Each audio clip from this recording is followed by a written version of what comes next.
महिला जागृति अभियान। नारी का परम पूज्य देवी रूप। जीव सृष्टि की संरचना जिस आदिशक्ति महामाया द्वारा संपन्न होती है उसे विधाता भी कहते हैं और माता भी। मातृशक्ति ने यदि प्राणियों पर अनुकंपा न बरसाई होती तो उसका अस्तित्व ही प्रकाश में न आता। भ्रूण की आरंभिक स्थिति एक सूक्ष्म बिंदु मात्र होती है। माता की चेतना और काया उसमें प्रवेश करके परिपक्व बनने की स्थिति तक पहुंचाती है। प्रसव वेदना सहकर वही उसके बंधन खोलती और विश्व उद्यान में प्रवेश कर सकने की स्थिति उत्पन्न करती है।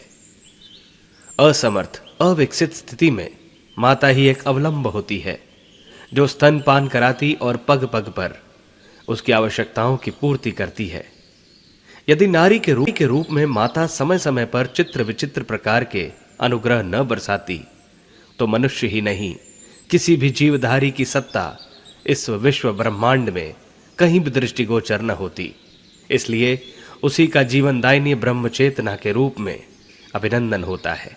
वेद माता, देव माता व विश्व माता के रूप में जिस त्रिपदा की पूजा अर्चा की जाती है प्रत्यक्षतः उसे नारी ही कहा जा सकता है।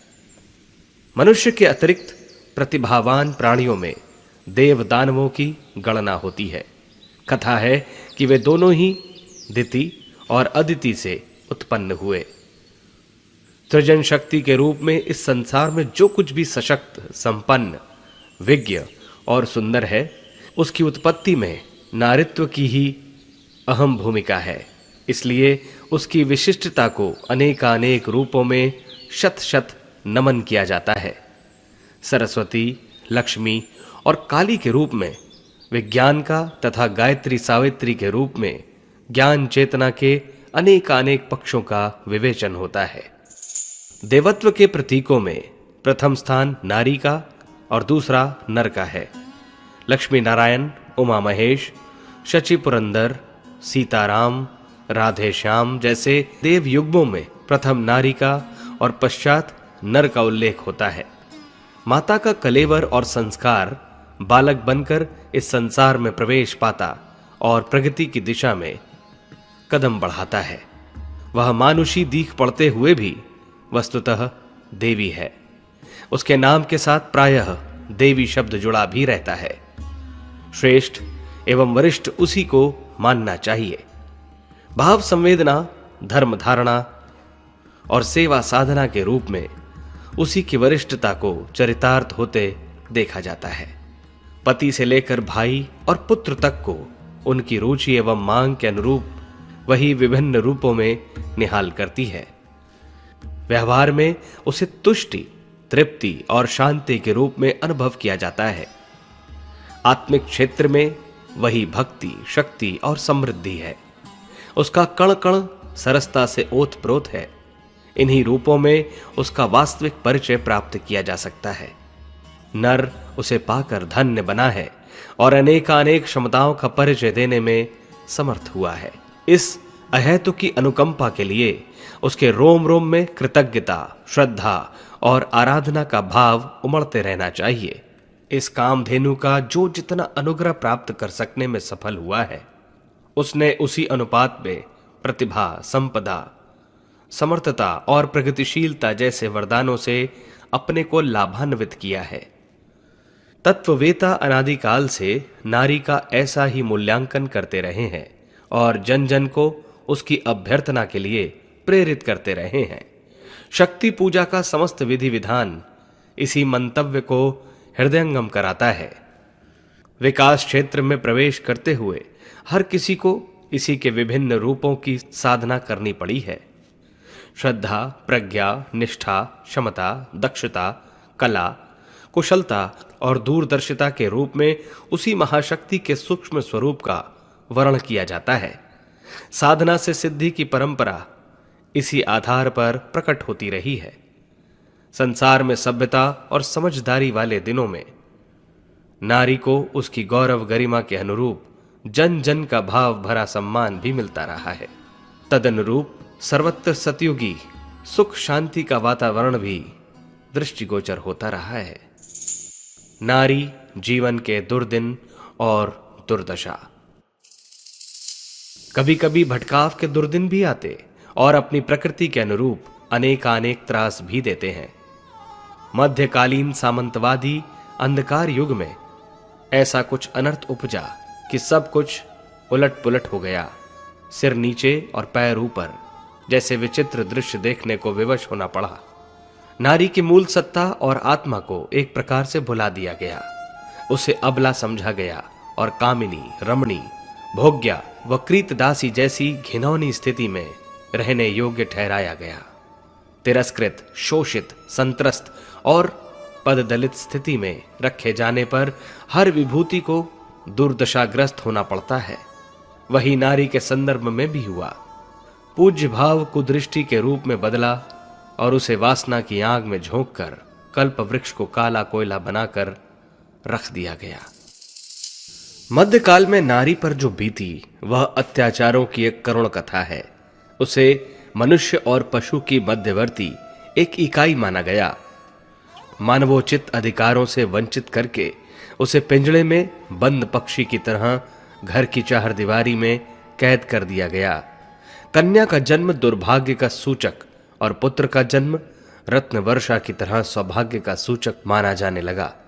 लड़की लड़कों के बीच इतना भेदभाव और पक्षपात चल पड़ा कि दोनों के बीच शिक्षा, दुलार एवं सुविधा साधनों की असाधारण न्यूनाधिकता देखी जाने लगी। अभिभावक तक जब ऐसी अनीति बरतें तो फिर बाहर ही उसे कौन श्रेय और सम्मान प्रदान करे। ससुराल पहुंचते पहुंचते उसे रसोईदारिन, चौकीदारिन, धोबिन, सफाई करने वाली और कामुकता तृप्ति की साधन सामग्री के रूप में प्रयुक्त किया जाता रहा। दूसरे दर्जे की नागरिक ठहराया गया। अनीति के विरुद्ध मुंह खोलने तक पर प्रतिबंध लग गया। दोनों के लिए अलग अलग आचार संहिताएं चली। स्त्री के लिए पतिव्रत अनिवार्य और पुरुष के लिए पत्नीव्रत का कोई अनुबंध नहीं। स्त्री के लिए घूंघट आवश्यक, पर पुरुष के लिए खुले मुंह घूमने की छूट। विधवा पर अनेक प्रतिबंध और विधुर के लिए कई विवाह कर लेने की स्वतंत्रता। विवाह में दहेज की वसूली कम मिलने पर लड़की का उत्पीड़न। जल्दी बच्चे न होने पर दूसरे विवाह की तैयारी। आर्थिक दृष्टि से सर्वथा अपंग तथा नागरिक अधिकारों से वंचित करने जैसी अनीतियों से नारी को पग पग पर सताया जाने लगा। फलतः वह क्रमशः अपनी सभी विशेषताएं गंवाती ही गई। जिनमें रूप सौंदर्य है उन्हें पसंद किया जाता है और जो औसत स्तर की साधारण है उन्हें कुरूप ठहराकर विवाह के लिए वर ढूंढना तक मुश्किल पड़ जाता है। और भी ऐसे कितने ही प्रसंग हैं जिन पर दृष्टिपात करने से प्रतीत होता है कि एक वर्ग ने दूसरे वर्ग पर कितना प्रतिबंध और अनाचार लादा है। नारी को प्रगति के लिए जिस प्रगतिशील वातावरण की आवश्यकता है उसके सभी द्वार बंद हैं। भारत जैसे पिछड़े देशों में नारी की अपनी तरह की समस्याएं हैं और तथाकथित प्रगतिशील कहे जाने वाले संपन्न देशों में दूसरे प्रकार की।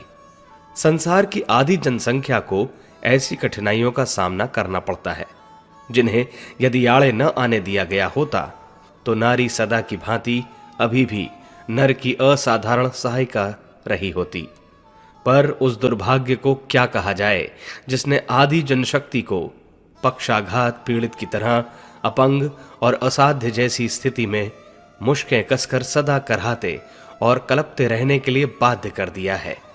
बांधने और दबोचने की नीति ने अपनी प्रतिक्रिया प्रकट करने से हाथ रोका नहीं है। बांधने वाले को भी साथ साथ अपने कुकृत्यों का दंड भुगतने के लिए बाध्य कर दिया है। साथी को असमर्थ बनाकर रखने वालों को उसका भार भी वहन करना पड़ेगा। ऐसी कुछ सहृदयता कहां बन पड़ेगी जिनमें एक और एक अंक समान पंक्ति में रखे जाने पर 11 बन जाते हैं। एक को ऊपर व एक को नीचे रखकर घटा देने पर तो शून्य ही शेष बचता है। पिछड़ेपन से ग्रस्त नर और नारी दोनों ही इन दिनों शून्य जैसी दयनीय स्थिति में रहने के लिए बाध्य हो रहे हैं। परिवर्तन का तूफानी प्रवाह। सृष्टा को औचित्य और संतुलन ही पसंद है। वह उद्दंडता को लंबे समय तक सहन नहीं करता। अवांछनीयता लंबे समय तक फलती फूलती स्थिति में नहीं रह सकती। समव्याप्त संतुलन व्यवस्था अपने ढंग से, अपने समय पर, अपने सुधार क्रम का परिचय देती है। उसने सदा उल्टे को उलटकर सीधा करने एवं सुव्यवस्था को जीवंत रखने के लिए प्रबल प्रयत्न किया है। अनीति की असुरता ने समय समय पर सिर उठाया है, पर उसका आतंक सदा सर्वदा स्थिर नहीं रह सकता। कुकुरमुत्ते लंबी आयुष लेकर नहीं जन्मते। अनाड़ी असंतुलन को कुछ ही समय में औचित्य के सामने हार माननी पड़ी है। इन दिनों कुछ ऐसे ही परिवर्तन हो रहे हैं। सामंतशाही धराशाही हो गई, राजमुकुट धूमिल धूसरित हुए दिख पड़ते हैं। जमींदारी और साहूकारों के प्रचलन समाप्त हो गए। अब दास दासियों को पकड़े और बेचे खरीदे जाने का प्रचलन कहां है। सैकड़ों रखेल कैद रखने वाले हरम अब मुश्किल से ही कहीं ढूंढे मिलते हैं। सती प्रथा अब कहां है। छूत अछूत के बीच जैसा भेदभाव कुछ दशाब्दी पहले चला था, अब उसमें कितना अधिक परिवर्तन हो गया है। आश्चर्यजनक परिवर्तनों की श्रृंखला में अब एक एक करके अनेक कड़ियां जुड़ती चली जा रही हैं। राजक्रांतियों और सामाजिक क्रांतियों का सिलसिला अभी भी रुका नहीं है। इसमें मानवीय पुरुषार्थ का भी अपना महत्व जुड़ा रहा है, पर कुछ ही दिनों में इतने क्षेत्र में इतनी बड़ी उलट पुलट हो जाने के पीछे सृष्टा के अनुशासन को भी कम महत्व नहीं दिया जा सकता। तूफानी अंधड़ों में रेत के टीले उड़कर कहीं से कहीं जा पहुंचते हैं। चक्रवातों के फेर में पड़े पत्ते और तिनके आकाश चूमते देखे जाते हैं। यह समर्थ के साथ असमर्थ के जुड़ जाने की प्रत्यक्ष परिणति है। 21वीं सदी महापरिवर्तनों की वेला है। इसके पूर्व के 12 वर्ष युग संधि के नाम से निरूपित किए गए हैं।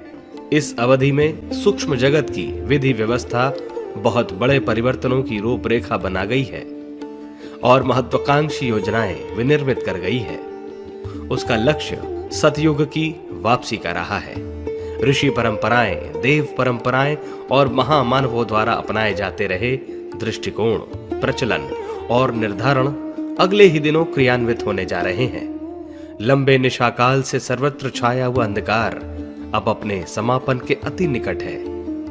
उषा काल का उद्भव हो रहा है और अरुणोदय का परिचय मिल रहा है। इस प्रभात पर्व में बहुत कुछ बदलना, सुधरना और नए सिरे से नया निर्माण होना है। इसी संदर्भ में एक बड़ी योजना यह संपन्न होने जा रही है कि नारी का खोया वर्चस्व उसे नए सिरे से प्राप्त होकर रहेगा। वह स्वयं उठेगी, अवांछनीयता के बंधनों से मुक्त होगी और ऐसा कुछ कर गुजरने में समर्थ होगी जिसमें उसके अपने समुदाय, जन समाज और समस्त संसार को न्याय मिलने की संभावना बने और उज्जवल भविष्य की गतिविधियों को समुचित प्रोत्साहन मिले।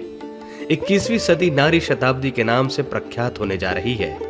उस वर्ग के उभरने से उसे अपने महान कर्तव्य का परिचय देने का अवसर मिलेगा। भूतकाल के नारी रत्नों का स्मरण करके यह आशा बलवती होती है कि समय की पुनरावृत्ति कितनी सुखद होगी। कुंती ने 5 देवपुत्र जन्मे थे, मदालसा ने योगी पुत्रों को व गंगा ने वसुओं को जन्म दिया था। सीता की गोद में लवकुश खेले थे और शकुंतला ने आश्रम में रहकर चक्रवर्ती भरत का इच्छा अनुरूप निर्माण किया था। अनुसूया के आंगन में ब्रह्मा, विष्णु, महेश बालक बनकर खेले थे। उन्हीं ने मंदाकिनी को स्वर्ग से चित्रकूट में उतारा था। अरुंधति आदि सप्त ऋषियों की धर्मपत्नियां उनकी तपश्चर्या को अधिकाधिक सफल समर्थ बनाने में वरिष्ठ साथी की भूमिका निभाती रही थी। शतरूपा ने मनु की प्रतिभा को विकसित करने में असाधारण योगदान दिया था। इला अपने पिता के आयोजनों में पुरोहित का पद संभालती थी। वैदिक ऋचाओं के प्रकटीकरण में ऋषियों की तरह ही ऋषिकाओं ने अपनी विद्वत्ता का परिचय दिया था। दशरथ सपत्नीक देवताओं की सहायता के लिए लड़ने गए थे। मध्यकाल में रानी लक्ष्मीबाई ने महिलाओं की विशाल सेना खड़ी करके एक अनुपम उदाहरण प्रस्तुत किया था। स्वतंत्रता संग्राम में महिला वर्ग ने जितना समर्थ योगदान दिया था, उसे देखकर भारत ही नहीं संसार भर के मूर्धन्यों को चकित रह जाना पड़ा था। उनमें से अनेक प्रतिभाएं ऐसी थीं जो किसी भी दिग्गज समझे जाने वाले पुरुष की तुलना में कम नहीं थीं। भारत का इतिहास ऐसी महिलाओं के व्यक्तित्व और कर्तृत्व से भरा पड़ा है जिस पर दृष्टिपात करने से प्रतीत होता है कि उस काल का महिला समुदाय कितना समर्थ और यशस्वी रहा होगा।